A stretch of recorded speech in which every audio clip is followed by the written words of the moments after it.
On the last day of school, Aryan realized two things at once. He was finally brave enough to confess his feelings, and he was about to make the biggest mistake of his life. The entire courtyard of Silver Oak International School buzzed with noise. Balloons were tied to the gates, teachers were taking selfies with their classes, and speakers were blasting loud music. Seniors were signing each other's shirts. Some were 6 months later. Aryan sat in a crowded auditorium with his heart hammering almost as hard as it had on the day of the farewell. This time, though, he wasn't on stage to be laughed at.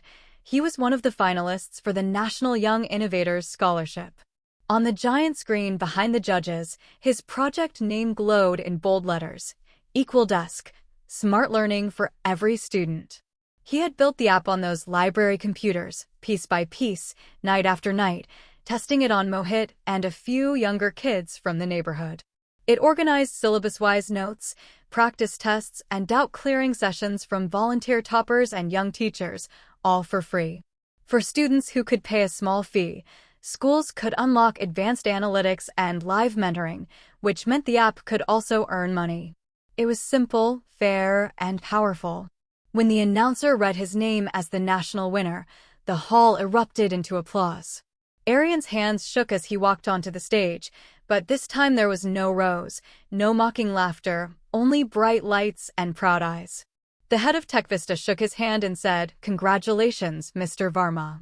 Along with your scholarship, we're giving you incubation space and connecting you with an angel investor who loves education startups." In the front row, his mother wiped her eyes with the edge of her sari and sat a little straighter.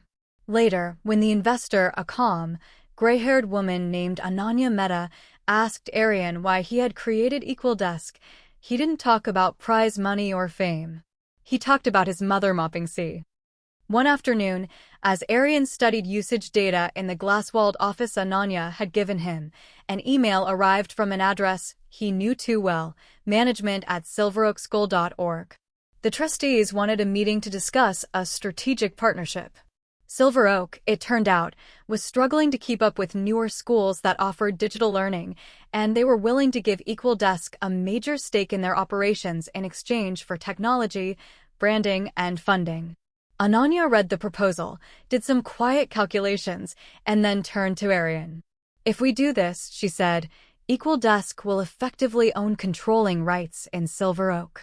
Aryan stared at the screen, at the logo of the school where he had once stood on a stage with a rose in his hand and shame in his throat. 1 year later, he walked back as the school's owner secretly crying. Some were pretending not to the day Aryan returned to Silver Oak as its new owner. The sky looked exactly like it had on the day he had walked out, a clear blue, with sunlight bouncing off the white walls of the building. But everything else had changed. This time he didn't come in through the rusty side gate. A black SUV rolled to a stop in front of the main entrance.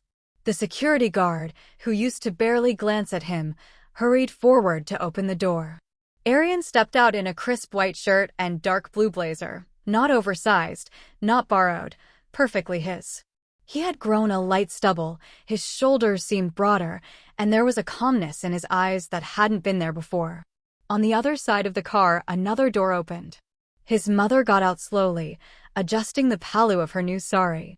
It wasn't expensive compared to what rich parents wore on annual day, but it was the most beautiful thing she owned. For the first time in years, her hands weren't red from chemicals. Ananya had hired extra staff for their building so she wouldn't have to do heavy work. The principal, Mr. Sinha, and 2 trustees stood waiting at the end. He tried to sound proud, but his voice shook slightly on the word controlling. Aryan signed where Ananya pointed. His hand was steady this time. No stage. No mic. No laughter. Just ink and paper and a quiet, simple fact: he now had the final say in how this place would run. When they were done, Mr. Sinha forced another smile.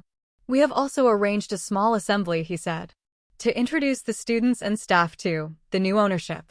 Aryan nodded. "Of course." They walked toward the courtyard together. The sound of students gathered in the same space where his life had once fallen apart drifted toward him: chatter, footsteps, the scrape of chairs. As they neared the entrance, Aryan saw his mother slow down.